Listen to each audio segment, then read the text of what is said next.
अंबानी जी ने एक बार कहा था कि मैं एक जेब में कांग्रेस और एक जेब में बीजेपी को लेकर चलता हूं। नफरत एक ऐसा जहर है, नफरत किसी से मत करो। इसलिए दुनिया का एक बहुत बड़ा सिद्धांत है, there are no permanent friends, no permanent enemies, permanent interest. इस देश में लोगों को बड़ी सारी जानकारियां सुन के होती हैं, सुन के।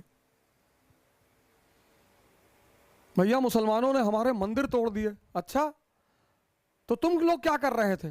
देख रहे थे खड़े होके?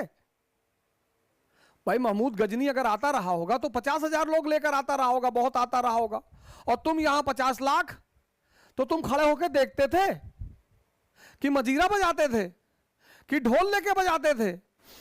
बहुत लोगों को मैंने देखा वैगनार पे पीछे लिखा रखा है गॉड्स गिफ्ट। अरे यार कैसी बेइज्जती वाली बातें कर रहे हो।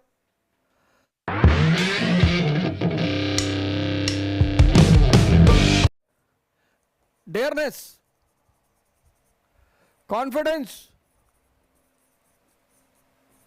एंथुजियाज्म,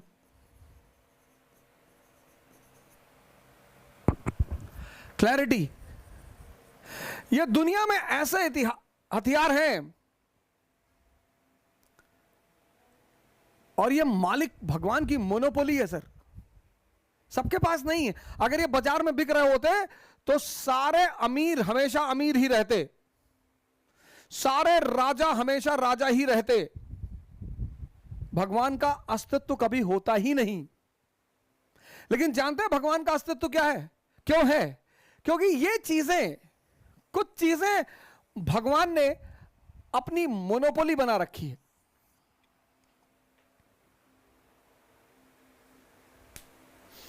बहुत लोगों को मैंने देखा वैगनार पे पीछे लिखा रखा है गॉड्स गिफ्ट। अरे यार कैसी बेइज्जती वाली बातें कर रहे हो। भगवान को देना होगा, वैगनार देगा? ये देगा, ये जो गैलेक्सी कंट्रोल कर रहा है, यूनिवर्स कंट्रोल कर रहा है, सोलर सिस्टम कंट्रोल कर रहा है, वो वैगनार गिफ्ट में देगा? एक प्लैनेट दे देगा, बहुत खुश हो जाएगा आपसे, तो और ज्यादा खुश है तो सोलर सिस्टम दे दिया, एक गैलेक्सी का मालिक ही बना दिया। ये गाड़ी वाड़ी पे मत लिखा करिए गॉड्स गिफ्ट, ये बेइज्जती है उसकी। हर आदमी अपने हैसियत के हिसाब से गिफ्ट देता है, और भगवान की ये मोनोपोली है। उससे धन नहीं मांगना चाहिए, उससे कार नहीं मांगने चाहिए, उससे विवाह के लिए प्रार्थना नहीं करनी चाहिए, बच्चे के लिए, ये सब मानवीय कृत्य है, ये मानव खुद करने चाहिए। इलाहाबाद आज भी सेंटर है होता सर सिविल सेवा का, आज भी। जो चीजें आप दिल्ली में 1 लाख में 2 लाख में पढ़ते हैं, वो आप वहां 20,000 में पढ़ सकते हैं, 25,000 में पढ़ सकते हैं, 30,000 में पढ़ सकते हैं। लेकिन उसके लिए आप सभी को मिलकर वहां के टीचरों को सहायता देनी होगी। टीचर बदमाश नहीं है सर, टीचर माफिया नहीं है। वो पढ़ा सकता है, वो हर फ्रंट पर लड़ नहीं सकता।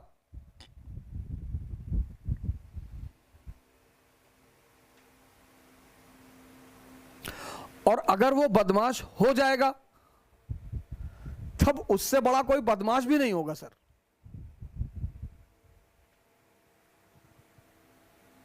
कहानी यह है कि लड़ाई कोई भी हो, जीवन तो युद्ध है। हर पल, हर दिन, हर हफ्ता, हर महीना लड़ना है। अब तुम डिसाइड करोगे दुर्योधन बनकर लड़ोगे रो रो के, या कृष्ण बनकर लड़ोगे हंस हंस के। और जो हंस हंस के लड़ेगा वही जिंदगी का असली मजा लेगा। हिस्ट्री में जब भी किसी चीज को समझना हो ना, उसके ईयर को पकड़िए, चारों तरफ के किस्से आपको जुड़ने शुरू हो जाएंगे। आप में से बहुत सारे लोग हिस्ट्री में साल से बड़ा घबराते हैं कि साल कैसे याद करें, क्या जरूरत है याद करने की। ऐसे ऐसे साल हैं जिन्होंने पूरा देश बदल डाला, पूरी दुनिया बदल डाली। 1929 great depression in United states of America. उस ग्रेट डिप्रेशन का पूरी दुनिया पर असर पड़ा। और आप कहते हैं साल कैसे याद करें?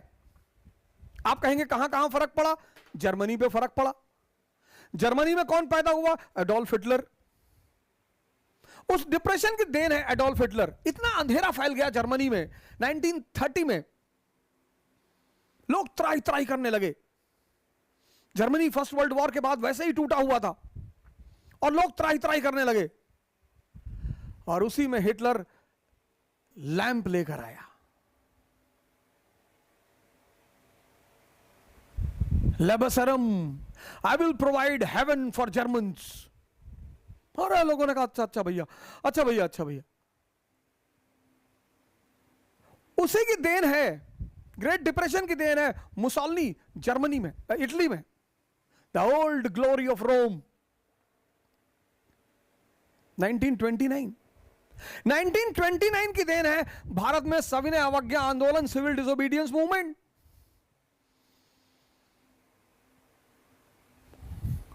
ग्रेट डिप्रेशन की देन है 1931 में भगत सिंह और ग्रुप को फांसी। दुनिया के सारे पूंजीपति डर गए। 1929 पश्चिम में अंधेरा, डार्कनेस इन वेस्ट, पूंजीवाद अंधेरे में, कम्युनिज्म लाइट में। USSR was shining under 5 year plan. अब एक तरफ अंधेरा, पूंजीवादी कैंप में अंधेरा, darkness in the camp of capitalism and shining in the camp of communism. तो मानी सी बात है, सारी दुनिया का आकर्षण किधर होगा? कम्युनिज्म की तरफ। पूंजीवादी डर गए कि अरे भाई, अगर इस पूंजीवादी दौर को नहीं रोका गया तो हम तो गए, हम तो खत्म। और Bhagat Singh was emerging as a Lenin of India. 1927 में भारत में फिक्की बन गई। फिक्की क्या है? भारत के पूंजीपतियों का संगठन। 1927 में, और पुरुषोत्तम दास ठाकुर ने इरविन से जाकर कहा कि चाचा तुम भी जाओगे और हम भी जाएंगे, अगर ये आदमी जिंदा रह गया तो तुम भी जाओगे और हम भी जाएंगे। और एक बहुत बड़ा गढ़ तुम खो चुके हो, रूस। चीन में हलचल शुरू हो चुकी है, भारत में हलचल जारी है। नैनकिंग की घटना हो चुकी थी चीन में, भारत में भगत सिंह क्रांति मचाए हुए थे, पूरे दुनिया को हिलाकर रख दिया था उस आदमी ने। पूंजीपतियों को बात समझ में आ रही थी कि बात तो सही कह रहा है यार, और फिर उन लोगों को भगत सिंह को हैंग करना ही पड़ा। भगत सिंह की हैंगिंग की मुख्य वजह है ग्रेट डिप्रेशन। बहुत लोग आते हैं, सर गांधी जी ने जो है वो कुछ कहा ही नहीं था, पापा बता रहे थे। पापा, इस देश में लोगों को बड़ी सारी जानकारियां सुन के होती हैं, सुन के। भैया मुसलमानों ने हमारे मंदिर तोड़ दिए। अच्छा, तो तुम लोग क्या कर रहे थे? देख रहे थे खड़े होके?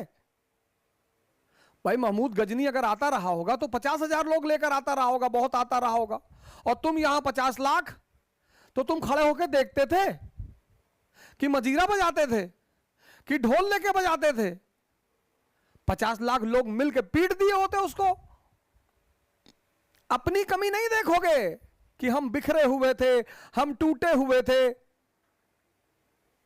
1000 एडी की जो किताब है सबसे प्रमुख, पृथ्वीराज रासो, उस सामंतवाद काल की जो सबसे प्रमुख किताब है चंद्रबरदाई की, उसकी एक लाइन है, क्यों निरप होए हमें कहानी, कोई भी राजा हो हमारे ऊपर क्या फर्क पड़ता है। 80% जनमानस सामंतवाद के नीचे दबी हुई थी, कुचली हुई थी, पीड़ा से गुजर रही थी।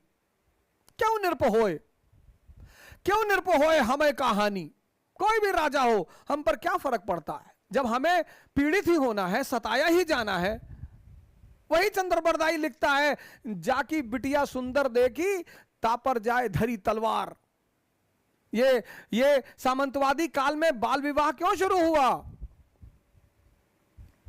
ये चंद्रबरदाई लिखता है। पृथ्वीराज रासो की लाइन है ये। जाकी बिटिया सुंदर देखी, तापर जाए धरी तलवार। अपनी कमी तो कभी नहीं मानोगे, अपनी गलती तो कभी नहीं मानोगे, और जिस दिन इस देश के जनमानस ने अपनी गलतियों को मानना शुरू कर दिया, उस दिन इस देश को महानता से कोई नहीं रोक पाएगा। जिस दिन मुसलमानों ने इस बात को मानना शुरू किया कि यार हमसे गलती तो हो रही है, अपनी तरफ देखो, अपनी तरफ। जब भी तुम हारो, जब भी तुम गिरो, हमारे एक मुस्लिम दोस्त कह रहे थे यहूदी हमारे आदिम काल से दुश्मन है। आदिम काल से? अबे तुम 7th सेंचुरी से तो तुम्हारा इतिहास शुरू है, आदिम काल से कहां तुम्हारे दुश्मन है? दुश्मनी कौन करता है? मूर्ख। फूल्स हैव एनिमीज। बड़ा अजीब सी बात लग रही होगी आपको। मूर्खों के दुश्मन होते हैं, मूर्खों के। काहे की दुश्मनी? और आम आदमी के दोस्त होते हैं, और महान लोगों के या तो फॉलोअर होते हैं या विरोधी होते हैं। जितने लोगों को तुम नफरत करोगे उतने लोग तुम्हारे यहां दिमाग में बैठे रहेंगे, और जैसे याद आएगी तैसे कहोगे शरीर जलने लगा। किसी के विकास को रोकना है ना, उसको नफरत करना सिखा दो। किसी के विकास को रोकना हो, उसको नफरत करना सिखा दो, और 10 लोगों से सिखा दो। मार डालो, नफरत मत करो। नफरत एक ऐसा जहर है, नफरत किसी से मत करो। इसलिए दुनिया का एक बहुत बड़ा सिद्धांत है, there are no permanent friends, no permanent enemies, permanent interest. तो मुकेश अंबानी जी हैं, आज मोदी जी उनके दोस्त हैं, रिश्तेदार हैं, भाई हैं। कल अगर सौभाग्य से कोई और प्रधानमंत्री बनेगा, सचिन पायलट जी बन गए प्रधानमंत्री, बड़े योग्य उम्मीदवारों में से हैं।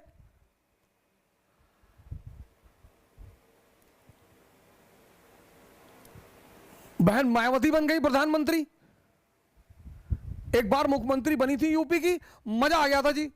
बस वही सिद्धांत पर वो चलती रहती, बस उसी सिद्धांत पर कि जनता की शांति और प्रॉस्पेरिटी।